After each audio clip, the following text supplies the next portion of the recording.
Hej och välkommen till vår svenska podd. Kul att du är med idag igen. Idag pratar vi om ett ämne som du i Sverige nästan behöver varje dag. Kollektivtrafik. Just det, ja, det är verkligen ett ämne för vardagen. Buss, tåg, tunnelbana, jag använder dem hela tiden. Precis. Och för många som lär sig svenska är det en stressig situation. Du står på stationen. Du vet inte vilket tåg som är rätt. Du vill fråga någon. Men orden saknas. Det känner jag mycket väl igen. Jag har ibland bara tagit fel buss för att jag inte frågade. Precis. Och det händer många. Inte för att de inte kan svenska, utan för att de i stunden inte vet hur de ska börja. Just det förändrar vi idag. Du lär dig hur du ställer frågor, hur du förstår vad som sägs till dig och hur du hittar rätt på stationen, vid busshållplatsen och i tunnelbanan på svenska. Det låter väldigt praktiskt. Precis. För det här är äkta svenska. Inte från läroboken, utan från verkliga livet. Föreställ dig en typisk situation. Du är ny i en stad. Du måste ta dig någonstans. Du vet inte vilken buss du ska ta. Vad gör du? Jag tittar på mobilen eller jag frågar någon. Precis. Och idag lär du dig hur du ställer de här frågorna på svenska. Enkelt, tydligt och med självförtroende. Men innan vi börjar, en kort sak till. Vi har skrivit vår första bok. Den handlar om korta berättelser från vardagen i Sverige. Precis som idag handlar det där om verkliga situationer. Stationer, bussar, samtal med främlingar. Kort, enkelt och naturligt. Om du köper den stöttar du podden och hjälper oss skapa mer innehåll. Tack så mycket för det. Länken finns i kommentarerna. Och nu kör vi. För idag handlar det om att du verkligen ska kunna ta dig fram i Sverige. På svenska. Jag är nyfiken. Perfekt. Då går vi till första kapitlet. Bra. Då startar vi nu. Och jag börjar med de viktigaste orden. För innan du kan ställa frågor behöver du rätt ord. Ja, jag känner till några men jag är inte alltid säker. Då går vi igenom dem tillsammans. Enkelt och tydligt. Det viktigaste ordet är tåg. Det är själva tåget. Du säger, jag åker med tåget. Jag åker med tåget. Mycket bra. Sen finns tunnelbanan. Det är tåget under marken. I Stockholm är den mycket viktig. Jag tar tunnelbanan. Perfekt. Sedan finns pendeltåget. Det är stadens pendeltåg. Det går oftast ovan jord och förbinder olika stadsdelar. Jag åker med pendeltåget. Mycket bra. Sedan har vi bussen. Den känner du säkert till. Jag tar bussen. Precis. Och sen finns spårvagnen. Det är en tram. Den går på räls genom staden. Jag åker med spårvagnen. Perfekt. Det här är de 5 viktigaste färdsätten. Tåg, tunnelbana, pendeltåg, buss, spårvagn. Det är överskådligt. Precis. Och nu kommer de viktigaste platserna. Stationen. Det är huvudplatsen där tågen avgår. Jag är på stationen. Mycket bra. Hållplatsen. Det är platsen där buss eller spårvagn stannar. Jag väntar vid hållplatsen. Perfekt. Perrongen. Det är plattformen där ditt tåg avgår. Tåget går från perrong 3. Mycket bra. Och så har vi spåret. Det är rälsen som tåget kör på. I Sverige hör du ofta tåget går från spår 4. Spår. Det har jag hört på stationen men aldrig förstått. Precis. Nu vet du det. Spår är numret på rälsen. Nu gör vi en liten övning. Säg allt högt med oss. Säg, jag åker med tunnelbanan. Jag åker med tunnelbanan. Nu. Jag väntar vid hållplatsen. Jag väntar vid hållplatsen. Nu. Tåget går från spår 2. Tåget går från spår 2. Mycket bra. De här meningarna hör du faktiskt varje dag i Sverige. Jag märker att jag har hört de här orden förut. Men nu förstår jag dem bättre. Precis. Att förstå orden är en sak. Att använda dem själv är en annan. Nu kommer några viktiga verb. Åka, det använder du för tåg, buss och tunnelbana. Jag åker med bussen. Mycket bra. Ta, det är också väldigt naturligt. Jag tar tunnelbanan. Perfekt. Byta, det betyder att du växlar från ett färdmedel till ett annat. Jag måste byta. Mycket bra. Och gå på och gå av. Det är att gå in i tåget och gå ut ur tåget. Jag går av här. Perfekt. Det här är de viktigaste orden och verben. Med dem kan du redan säga mycket. I nästa kapitel tittar vi på hur du ställer frågor. Det är den viktigaste delen när du är på väg. Ja, det behöver jag verkligen. Jag står ofta på stationen och vet inte vem jag ska fråga. Då går vi vidare. Bra, då går vi nu till den viktigaste delen. Hur frågar du efter rätt väg?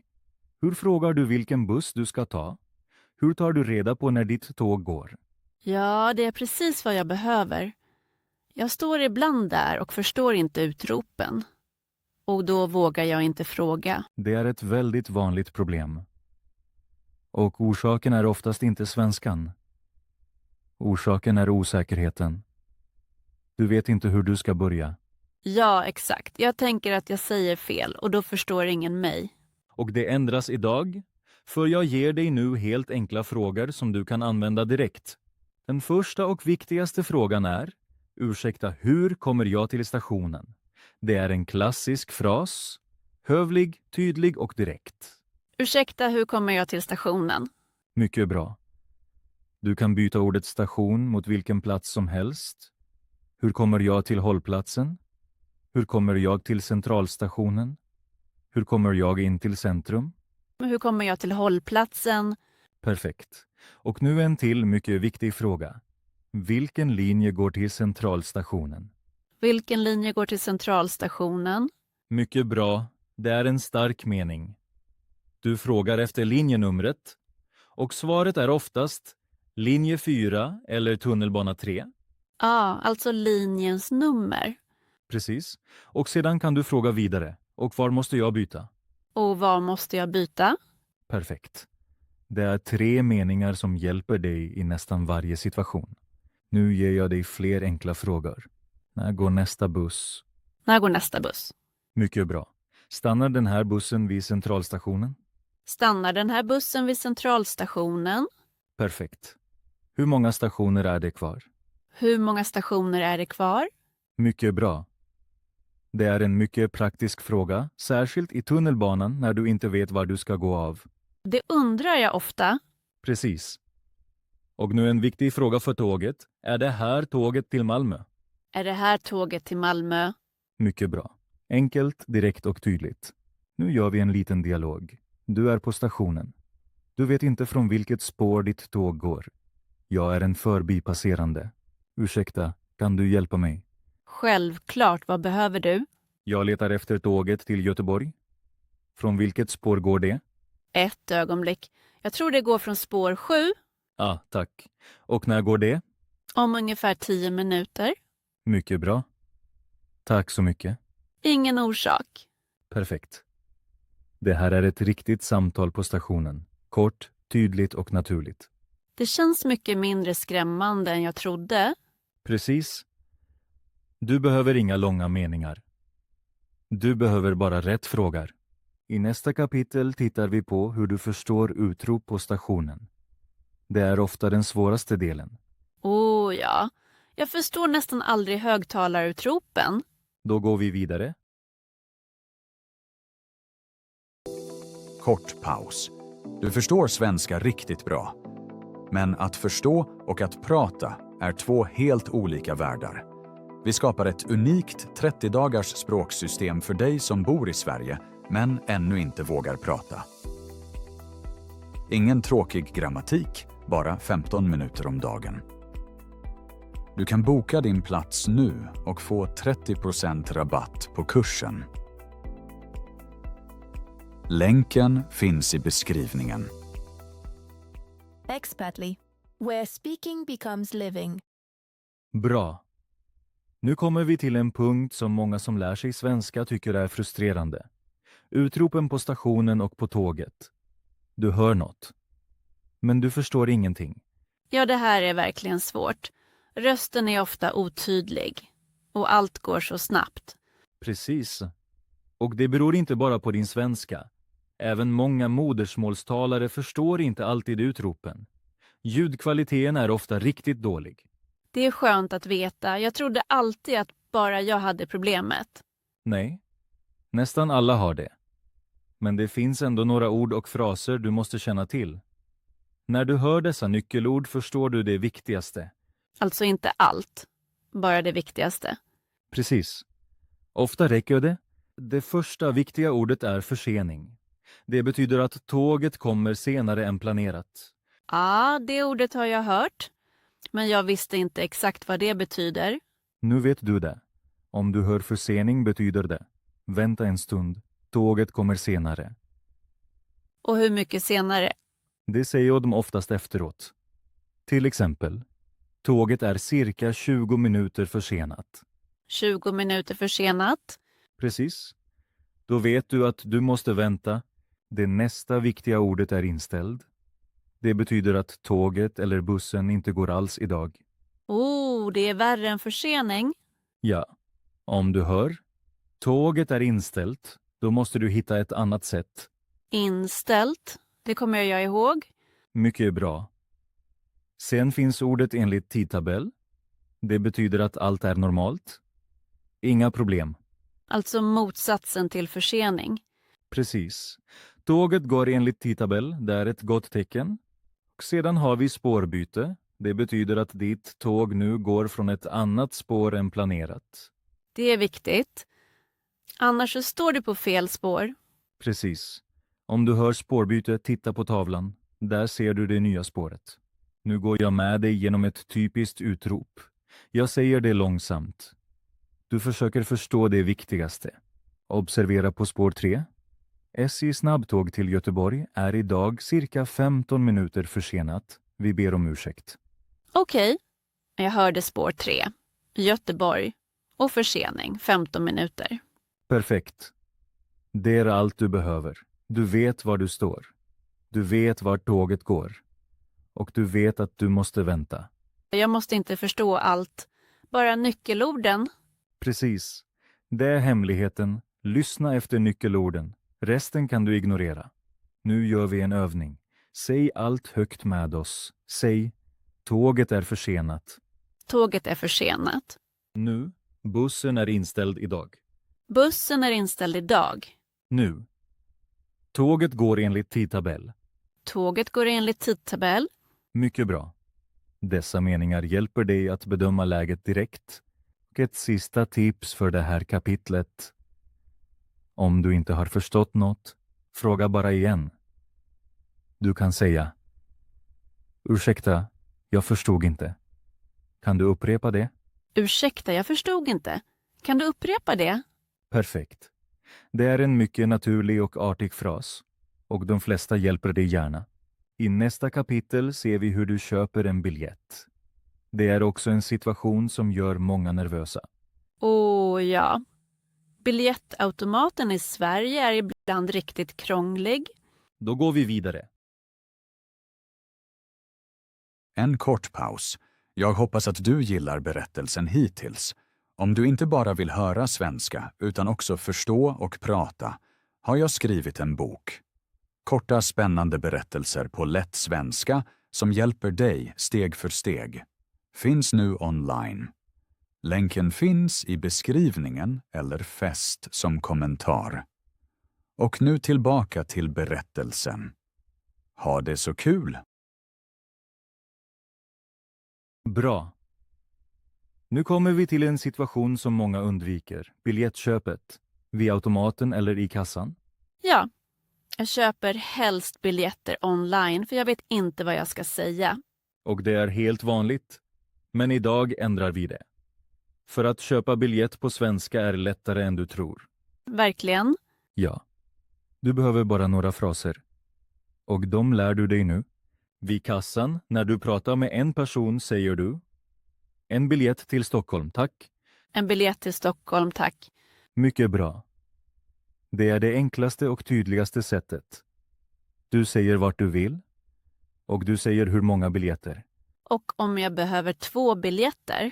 Då säger du 2 biljetter till Stockholm, tack. 2 biljetter till Stockholm, tack. Perfekt. Och då kommer oftast frågan enkel eller tur och retur. Vad betyder det? Enkel betyder att du bara åker åt ett håll. Tur och retur betyder att du åker fram och tillbaka.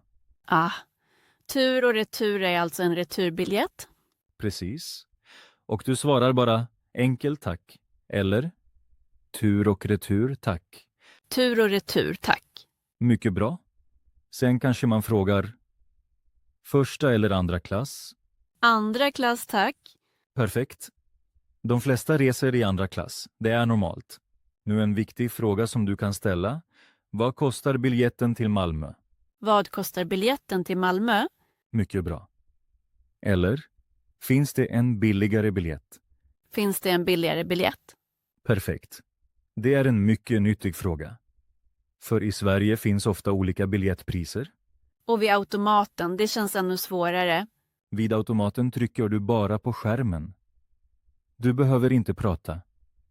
Men du måste förstå orden på skärmen. De viktigaste orden på automaten är mål. Det är din destination. Alltså vart du åker. Mål, Stockholm till exempel. Precis. Sedan enkelbiljett. Det är en biljett för en resa. Enkelbiljett. Dygnsbiljett. Det är en biljett för hela dagen. Du kan åka hur mycket du vill. Dygnsbiljett. Det är praktiskt. Mycket bra. Och kort sträcka. Det är en billigare biljett för korta resor inom staden. Kort sträcka, alltså bara några hållplatser. Precis. Och nu en viktig fras som du fastnar.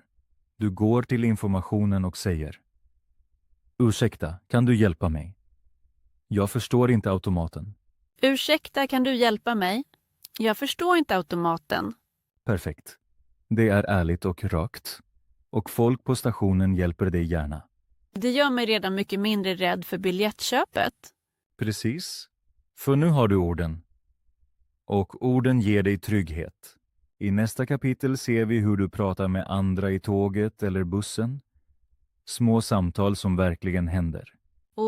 Det är spännande. På tåget sitter man ofta bredvid någon och vet inte vad man ska säga. Precis det gör vi härnäst. Bra. Nu går vi till ett ämne som många som lär sig svenska tycker är extra spännande. Små samtal på tåget eller bussen. De korta stunder som verkligen händer. Ja.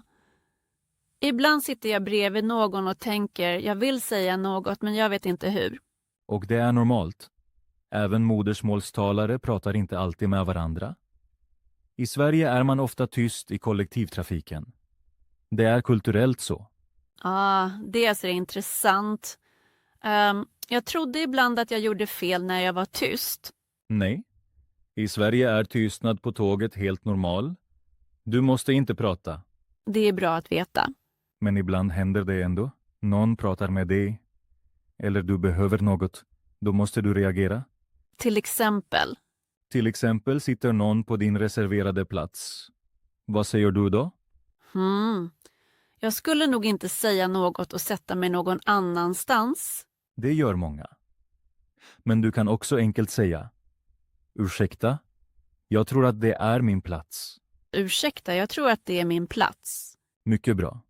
Hövligt och direkt. De flesta ber om ursäkt och reser sig. Det är verkligen enkelt. Precis. Och det finns andra situationer. Någon frågar dig: är den här platsen ledig? Ja, platsen är ledig. Eller nej, tyvärr, den är upptagen. Perfekt. Det är korta, tydliga svar. Helt rätt. Och ibland frågar någon efter tiden: hur mycket är klockan? Den är 2:30 eller den är strax efter 11. Mycket bra. Det är typiska svar.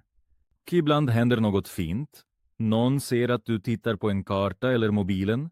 Personen frågar: letar du efter något? Kan jag hjälpa till? Och då är jag glad om jag kan svara. Precis. Du säger: ja, jag letar efter hållplatsen T-centralen. Vet du var jag ska gå av? Ja, jag letar efter hållplatsen, T-centralen. Vet du vad jag ska gå av? Mycket bra. Det är en äkta mening.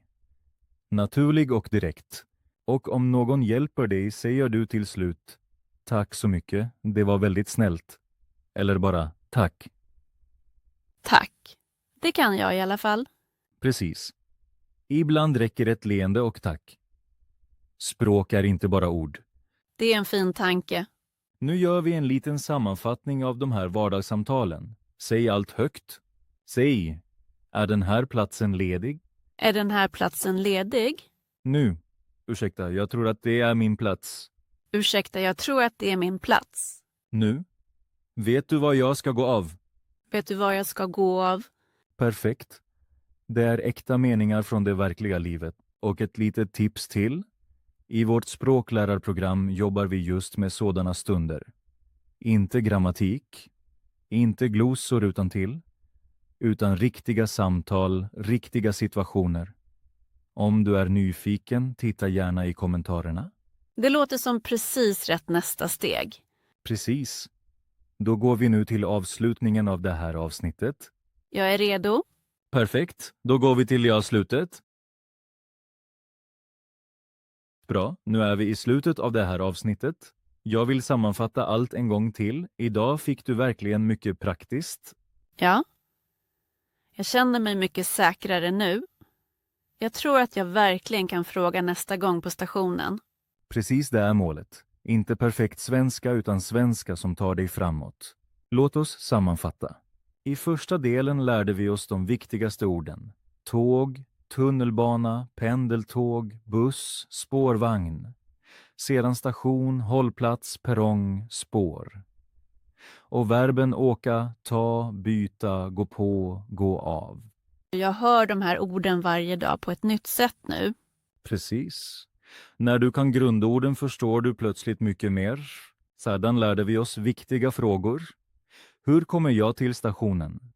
Vilken linje går till centralstationen? När går nästa buss? Är det här tåget till Malmö? De här frågorna ger mig verkligen trygghet. Precis. Därefter lärde vi oss ord från utropen. Försening, inställd, enligt tidtabell, spårbyte. Hör du dem vet du direkt vad som händer. Jag behöver inte förstå allt. Bara nyckelorden. Sedan övade vi biljettköp. En biljett till Stockholm, tack. Tur och retur, tack. Vad kostar biljetten? Det är fraser du kan använda direkt. Och om jag inte förstår automaten frågar jag bara. Till sist övade vi småprat på tåget. Är den här platsen ledig? Vet du vad jag ska gå av? Korta meningar men viktiga. Det hjälpte mig mest eftersom jag upplever de situationerna. Precis. Det är skillnaden. Inte teoretisk svenska, utan svenska för ditt verkliga liv. Nu kommer din uppgift, för dig och för alla som lyssnar. Okej, jag är redo. Nästa gång du tar buss, tåg eller tunnelbana, föreställ dig att du måste fråga någon. Vilken fråga skulle du ställa? Tänk en kort stund. Skriv sedan frågan i kommentarerna. Det är en mycket praktisk uppgift. Precis. Och om du vill, skriv också hur situationen var. Frågade du någon? Fungerade det? För lärande sker inte bara här i podden. Det sker i verkliga stunder. Vid riktiga hållplatser. I riktiga tåg. Ja, när man gjort det en gång blir det lättare nästa gång. Precis. Det är cirkeln. Du vågar. Det fungerar. Du vågar igen. Så växer din svenska. Och om du verkligen vill prata svenska i riktiga vardagssituationer som dessa, kolla vårt språklärarprogram. Vi tränar där just på sådana ögonblick. Länken finns i kommentarerna. Det är precis vad man behöver när man bor i Sverige. Precis. Tack för att du var med idag. Kom ihåg. Din svenska behöver inte vara perfekt. Den ska bara ta dig från A till B. Och det kan det redan nu. Tack Per, det var verkligen hjälpsamt idag. Gärna. Vi hörs nästa gång. Till nästa gång. Hej då. Det gjorde du jättebra. Nu är nästa steg att tala med självförtroende. Säkra din plats i vår 30-dagars kurs och få 30% rabatt. Länk finns i beskrivningen. Vi ses nästa gång.